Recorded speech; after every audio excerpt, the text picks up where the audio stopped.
అన్ని రకాల ఈ అద్భుతమైన షేపుల్లో చేసేసుకుందాం. చూడటానికి ఇదేదో పేకాట కట్లెట్ లాగా ఉన్నాయి, ఎందుకంటే హార్ట్ షేపు, ఈ డైమండ్ షేపులు. మేము బేకరీలో రకరకాల ఈ షేపులతోటి కేక్స్ అవి తయారు చేసేటప్పుడు ఇన్ని రకాల షేపులు వాడతాం. చూడండి, ఇప్పుడు మనకి మంచి డైమండ్ షేప్ కూడా వచ్చేసింది.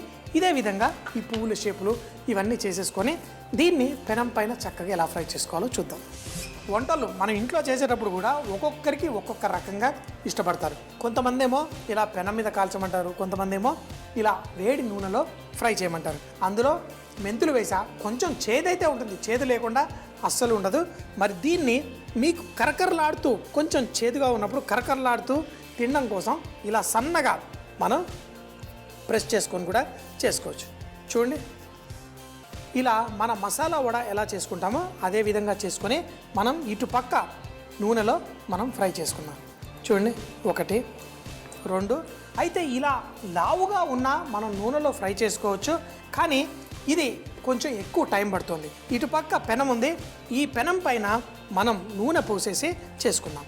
చక్కగా ఇలా నూనె వేసి ఈ కట్లెట్లని మనం చక్కగా ఇలా ఫ్రై చేసేసుకుందాం. డైమండ్ షేపు, మనకు కావాల్సిన అన్ని రకాల షేపుల్లో మనం ఈ కట్లెట్స్ని ఫ్రై చేసుకుందాం. చూడండి, ఇలా మంచి రంగు వచ్చేంత వరకు వీటిని కొంచెం దూరం ఉంచుదాం. మంచి రంగు వచ్చిన తర్వాత మరో పక్కన కూడా ఫ్రై చేసుకుందాం. ఇందులో శనగలు, ఇలా పెసళ్ళు, ఇవి పచ్చి కూడా ఎలా తింటామో తినేస్తాం. కాకపోతే ఇలా ఫ్రై చేసుకున్నప్పుడు దానికి మంచి టెక్స్చర్ వస్తుంది. ఇటు పక్కన నూనెలో విరగకుండా చక్కగా పర్ఫెక్ట్గా నూనెలో ఫ్రై అవుతున్నాయి.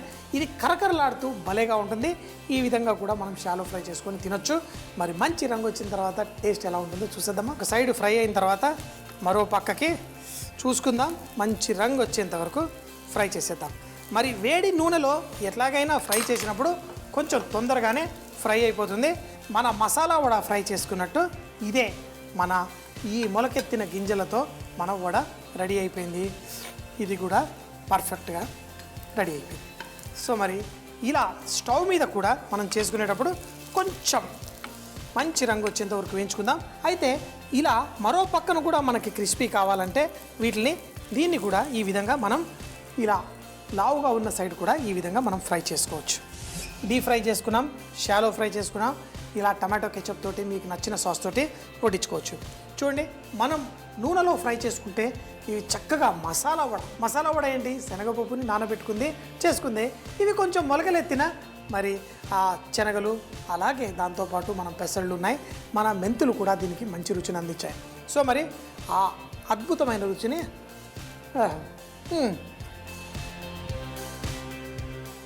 మసాలా వడలు కూడా ఒక్కొక్క ఇంట్లో ఒక్కొక్క రకంగా, కొంతమందికి బాగా కరకరలాడుతూ ఇష్టం. నేను ఒక మిక్సీ, ఒక సపరేట్ చాప్ చేసినట్టు వస్తుంది. నాకు అమెరికాలో రెస్టారెంట్ ఉన్నప్పుడు ఆ శనగల్ని తీసి అందులో చేసి వడలు చేసేవాడిని. వచ్చిన వాళ్ళందరూ మా ఇంట్లో మేము ఇలా చేయలేము, ఎంత చక్కగా ఆ పప్పు అన్నీ చిన్న రవ్వ కంటే కొంచెం పెద్దగా, అంత ఈవెన్గా ఉండి చూడ్డానికి కూడా ముద్దుగా ఉండే.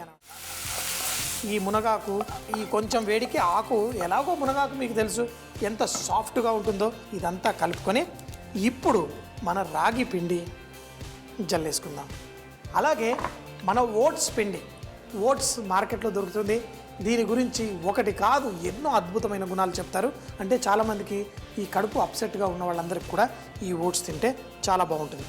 సో ఇందులో ఓట్స్ పొడి కూడా వేసేసుకొని ఇప్పుడు దీనికి కావలసిన తేమ మీరు ఇందులో వేసి మన రొట్టెకి కావలసిన విధంగా కలిపేసుకుందాం. పిండి వేసుకున్నాం, పిండితో పాటు ఆకుకూర వేసుకున్నాం.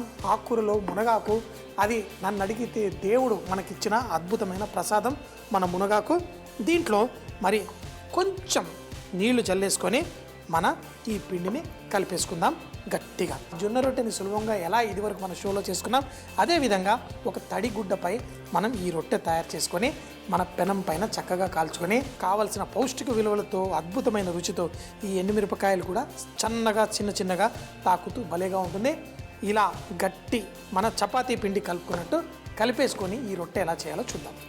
మరి ఈ పిండి ముద్ద మనం చక్కగా చేసుకొని కొంచెం అంత నూనె మన చేతికి ఇది అంటుకోకుండా చక్కగా చేసేసుకున్నాం.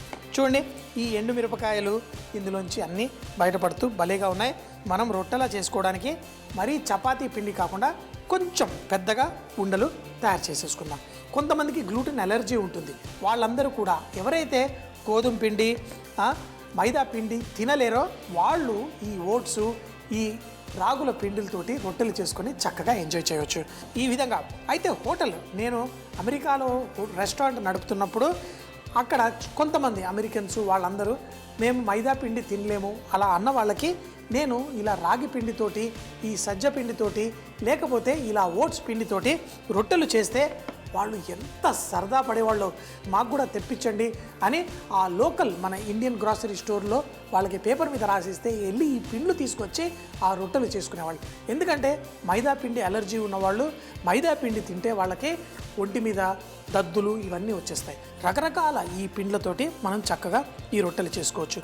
ఉండలు కలిపేసుకున్నాను, కానీ దీంతో తినడం కోసం ఒక ఫటాఫట్ చట్నీ మనం తయారు చేసుకుందాం.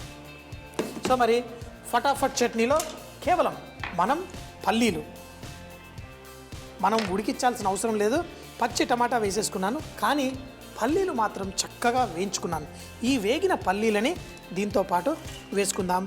అలాగే దీంట్లో పచ్చి వెల్లుల్లి, అలాగే మన పచ్చి మిరపకాయలు కొంచెం ఘాటు కోసం వేసుకొని తర్వాత మనం తాలింపు వేసుకుందాం.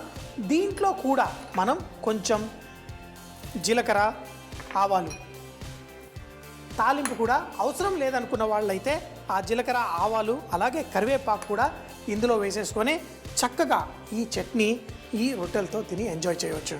సో మరి అన్నీ వేసాను, బరకగా చట్నీ తయారు చేసుకుందాం.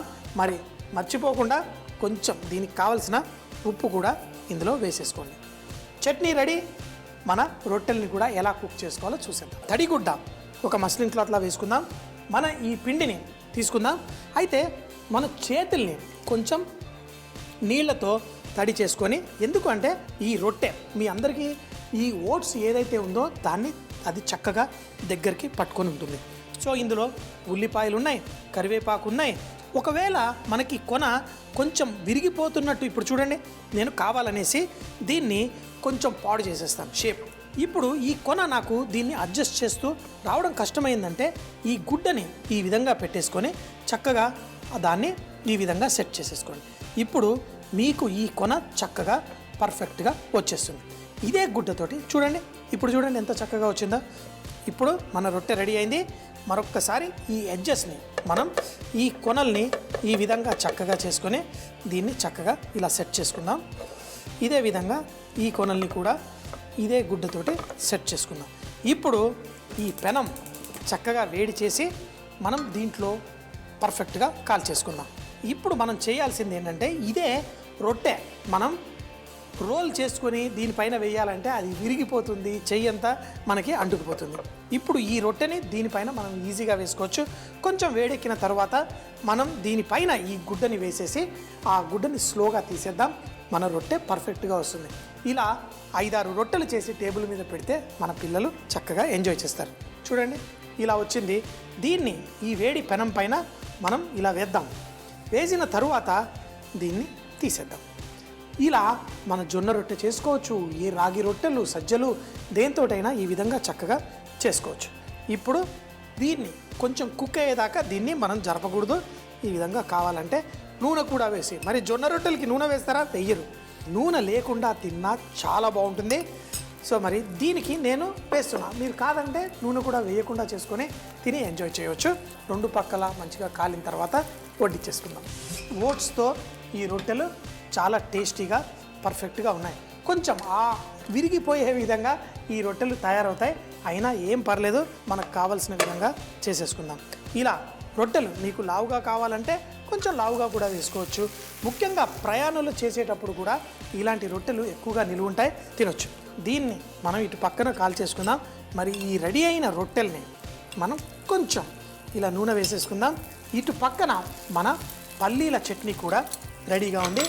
ఈ పల్లీల చట్నీ వేసుకొని ఈ రొట్టెలు చక్కగా ఎంజాయ్ చేద్దాం.